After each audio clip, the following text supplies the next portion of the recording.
हाँ जी। 5 पार्ट है नागरी लिपि। तो इसका आज ऑब्जेक्टिव, गुनाकर मूले ने मिडिल स्तर की पढ़ाई किस भाषा में की? तो गुनाकर मूले ने मिडिल स्तर यानी 8वीं तक की पढ़ाई मराठी भाषा में की थी। ठीक है। मूले ने अंग्रेजी और हिंदी की पढ़ाई कहाँ पर की थी? तो मूले ने यानी कि गुनाकर मूले जी ने अंग्रेजी और हिंदी की पढ़ाई वर्धा में की थी। इन्होंने वहीं पे जाकर के ये जॉब भी कर रहे थे और इन्होंने हिंदी और अंग्रेजी सीखी भी थी। नेपाली भाषा किस लिपि में लिखी जाती है? तो नेपाली जो भाषा है वह देवनागरी लिपि में लिखी जाती है। ठीक है। यह जो शब्द दिख रहा है यानी कि यह अक्षर का संबंध वर्तमान में किस भाषा से है? तो यह मराठी भाषा में इस शब्द का उपयोग किया जाता है। बंगला लिपि प्राचीन लिपि नागरी लिपि की है। बंगला लिपि प्राचीन लिपि की क्या कहलाती है? तो इस अध्याय में कहा गया है कि यह पुत्री की तरह नहीं लेकिन बहन की तरह जरूर है। ठीक है। केरल के शासकों द्वारा सिक्कों पर वीर केरलस्य शब्द किस लिपि में लिखी गई थी? यह शब्द किस भाषा में लिखी गई थी?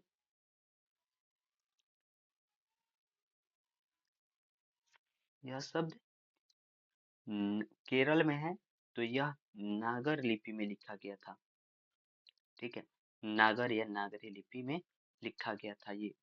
ठीक है। ये क्वेश्चन पूछा भी गया है गत एग्जामों में। नागरी लिपि शीर्षक निबंध के निबंधकार कौन है? तो इनके निबंधकार गुनाकर मूले जी हैं। ठीक है। ईसा की 14वीं 15वीं सदी के विजयनगर के शासकों ने अपनी लेखों की लिपि को कहा है।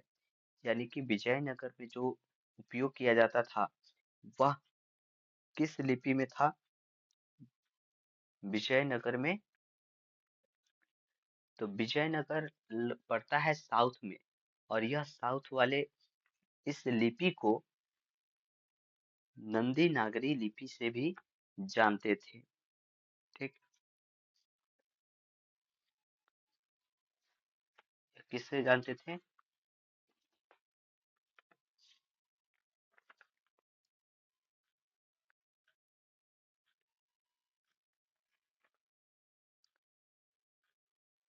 नंदी नागरी लिपि विजयनगर में क्या है?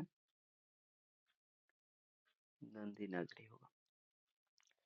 हिंदी लिखी जाती है। हिंदी कौन सी लिपि में लिखी जाती है? तो हिंदी देवनागरी देवनागरी लिपि में लिखी जाती है। विजयनगर के राजाओं के लेखों की लिपि को क्या कहते हैं? विजयनगर की जो लिपि मिलती है वह लिपि क्या कहलाती थी? विजयनगर की लिपि जो मिली है उसको क्या कहा गया था? विजयनगर की लिपि को नंदी नागरी में लिखा गया था और उनकी सभी जितने भी वहाँ के शासक थे सभी के लेख या उनके जीवन परिचय या उनकी गाथाओं को भी जो लिखा गया है वह सब नंदी नागरी लिपि में लिखा गया है। भारतीय लिपि की कहानी किसकी प्रसिद्धि रचना है? भारतीय लिपियों की कहानी यह किसने लिखा है? तो यह गुनाकर मूले जी ने लिखा है। गुनाकर मूले का जन्म कब हुआ था? गुनाकर मूले जी का जन्म कब हुआ था? तो 1935 में इनका जन्म हुआ था। गुनाकर मूले का जन्म कहाँ हुआ था? तो गुनाकर मूले जी का जन्म महाराष्ट्र में हुआ था। इनका जन्म महाराष्ट्र में हुआ था। गुनाकर मूले ने विभिन्न विषयों पर कितने निबंध लिखे थे? तो इन्होंने टोटल निबंध लिखे थे 2500 से अधिक। यह 2500 से अधिक। और अभी तक कितनी इनकी पुस्तकें छप चुकी है? तो 30 से अधिक इनकी पुस्तकें छप चुकी है। ये कितने वर्षों तक इनकी छपी है? कितने वर्षों में यह मुकाम पे पहुंचे हैं? तो लगभग 25 वर्ष। ठीक है। लगभग 25 वर्ष में यह मुकाम पे पहुंचे हैं। गुनाकर मूले की मृत्यु कब हुई थी? तो गुनाकर मूले जी की मृत्यु 2009 ईस्वी में हुई थी। ठीक है।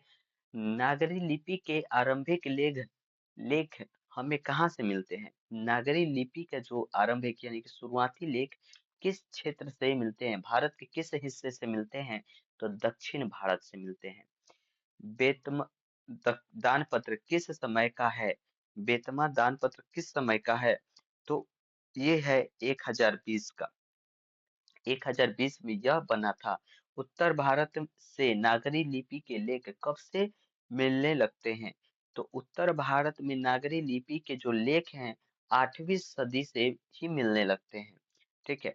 निबंध के लेखक हैं, यानी कि यह जो निबंध लिखा गया है नागरी लिपि, इसके लेखक कौन हैं? तो इसके लेखक गुणाकर मूले जी हैं। तमिल, मलयालम, तेलुगु, कन्नड़ भाषाएं हैं। यह कौन सी भाषाएं हैं? कहाँ की भाषाएं हैं? तो ये सभी दक्षिण भारत में बोली जाने वाली भाषाएं हैं। ठीक है। रामायण की रचना किस भाषा में है? तो रामायण की रचना संस्कृत भाषा में की गई थी। नागरी लिपि शीर्षक पाठ साहित्य की कौन सी विद्या है? नागरी लिपि जो है यह साहित्य कौन सी कौन सी विद्या के अंतर्गत आता है?